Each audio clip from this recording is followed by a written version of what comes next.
कभी सोचा है क्या हो अगर किसी की सबसे बड़ी ख्वाहिश पूरी हो जाए, लेकिन एक जबरदस्त ट्विस्ट के साथ?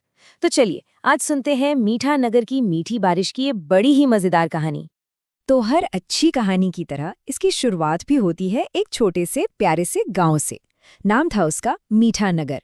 और जैसा कि नाम से ही लग रहा है, इस गांव में कुछ बहुत ही खास और मीठा होने वाला था। मीठा नगर की पहचान थी वहां के लोगों का मीठे के लिए प्यार। नहीं, प्यार नहीं, जुनून।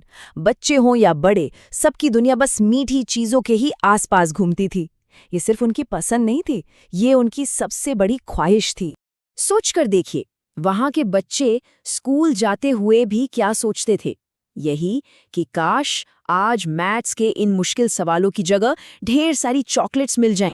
और ऐसा नहीं कि ये हाल सिर्फ बच्चों का था, बड़े लोग भी दिन भर की थकान के बाद बस एक ही सपना देखते थे कि बस एक दिन ऐसा आ जाए जब काम की कोई टेंशन ना हो और खाने के लिए सिर्फ मिठाइयाँ ही मिठाइयाँ हो।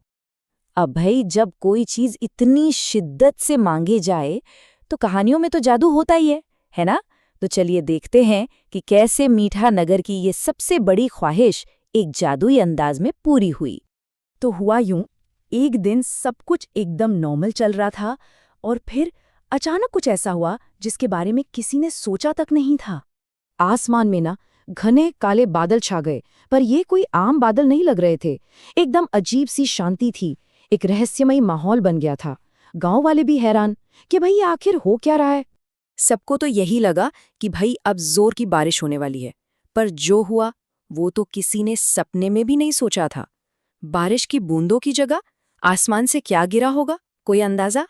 टॉफियां। जी हाँ, आसमान से टॉफियों की बारिश होने लगी। रंग बिरंगी, खट्टी मीठी, तरह तरह की टॉफियां। मीठा नगर वालों का तो जैसे सबसे बड़ा सपना ही सच हो गया था। और फिर क्या था, चारों तरफ बस जश्न ही जश्न। लोग खुशी से चिल्ला रहे थे, अरे वाह, ये कोई सपना तो नहीं। बच्चे तो बस खुशी के मारे नाचने लगे और बड़े लोग घर से बाल्टी, पतीले जो मिला लेकर बाहर दौड़ पड़े टॉफियां भरने के लिए। लेकिन एक कहावत है ना कि किसी भी चीज की ज्यादती अच्छी नहीं होती। मीठा नगर का ये प्यारा सा मीठा सा सपना अब धीरे धीरे एक चिपचिपी मुसीबत में बदलने लगा था। जरा देखिए सब कुछ कैसे पलट गया। इस बारिश से पहले बच्चे स्कूल भी जाते थे, होमवर्क भी करते थे और खेलते भी थे। पर टॉफी की बारिश के बाद सब बंद। अब जिंदगी में बस एक ही काम था, सिर्फ और सिर्फ टॉफियां खाना। और इस सिर्फ टॉफी वाली जिंदगी का साइड इफेक्ट्स भी बड़े भयानक थे। सबसे पहले तो बच्चों के दांतों में जोर का दर्द शुरू हो गया। फिर इतना मीठा खाने से सबके पेट खराब हो गए। और हद तो तब हो गई जब पूरे गांव पर चींटियों की फौज ने धावा बोल दिया। सड़कें इतनी चिपचिपी हो गईं कि साइकिल चलाना तो दूर, चलना तक मुश्किल हो गया था। आखिर में गांव के डॉक्टर को ही मोर्चा संभालना पड़ा। उन्होंने सख्ती से कहा, बस बहुत हुआ, अब एक भी टॉफी कोई नहीं खाएगा। सोचिए, जिस टॉफी के लिए पूरा गांव मरता था, वही अब सबसे बड़ी दुश्मन बन गई थी। अब तक तो मीठा नगर के लोग इस मीठी मुसीबत से पूरी तरह तंग आ चुके थे। सब परेशान थे और बस एक ही चीज चाहते थे कि किसी भी तरह ये सब रुके और उनकी जिंदगी वापस नॉर्मल हो जाए। और फिर कहानी में एक और प्यारा सा मोड़ आया। एक छोटी सी बच्ची, उसने बड़े उदास मन से लेकिन एकदम दिल से एक सीधी सी ख्वाहिश की, काश ये बारिश रुक जाए। और पता है क्या हुआ? जैसे ही उस बच्ची ने ये कहा, एक चमत्कार सा हो गया। टॉफियों की बारिश फौरन रुक गई।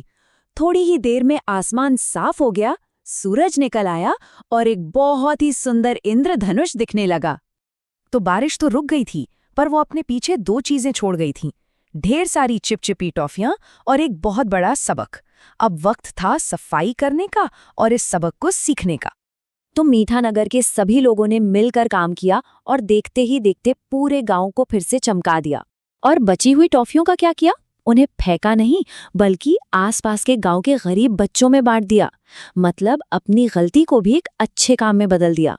तो इस पूरी कहानी से हमें एक बहुत सीधी सी लेकिन जरूरी सीख मिलती है। वो ये कि ज्यादा मीठी चीज भी एक प्रॉब्लम बन जाती है। और असल में ये बात हर चीज पे लागू होती है। कोई भी चीज कितनी भी अच्छी क्यों ना हो, अगर हद से ज्यादा हो जाए तो वो नुकसान ही करती है। तो सबसे जरूरी चीज क्या है? बैलेंस, संतुलन। चाहे वो खाना पीना हो, काम हो या फिर मौज मस्ती। जिंदगी का असली मजा हर चीज में एक सही बैलेंस बनाने में ही है। और ये सबक सीखने के बाद मीठा नगर फिर से एक खुशहाल और हेल्दी गांव बन गया। ऐसा नहीं कि उन्होंने मीठा खाना छोड़ दिया, नहीं, पर अब उन्हें उसकी कीमत और उसकी लिमिट दोनों पता थीं।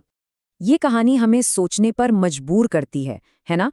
हम सबकी जिंदगी में भी तो ऐसी चीजें होती हैं जहां शायद थोड़े और बैलेंस की जरूरत होती है। ये सोचने वाली बात है।